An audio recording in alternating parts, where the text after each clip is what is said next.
ये कैसे हुआ अमर भाई? क्या वो हर बार इस तरह से बचकर निकल जाएगा? तुम आखिर करना क्या चाहती हो? हाँ, अचानक इतनी फिक्र। लेकिन दादी, आपका बेटा अब्बास अब्बास नाम का कोई बेटा नहीं है मेरा। आइंदा उसका नाम भी मत लेना मेरे सामने। तुमने बनाया ये? क्या वो अच्छे नहीं है? नहीं, एक कमाल का है। मैडम, क्या आप तलाक की ख्वाहिश रखती हैं? जी हाँ, चाहती हूँ। अभी से हमारी मुश्किलात को हल करने की एक कोशिश समझो। जैसा तुम चाहो। मैं आपकी बहुत बहुत बहुत बड़ी फैन हूँ और पता नहीं मैंने आपकी वीडियोस को बार बार कितनी बार देखा है। सॉरी। बहुत शुक्रिया आपका। मेरे साथ भी। हर गुजरता लम्हा हमें एक दूसरे के करीब ला रहा है ज़मरुद।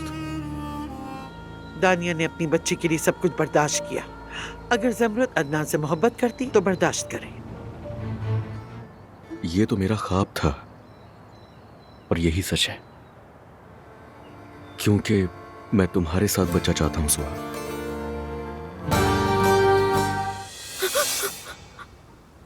डरो मत ज़मरुद, मैं हूँ।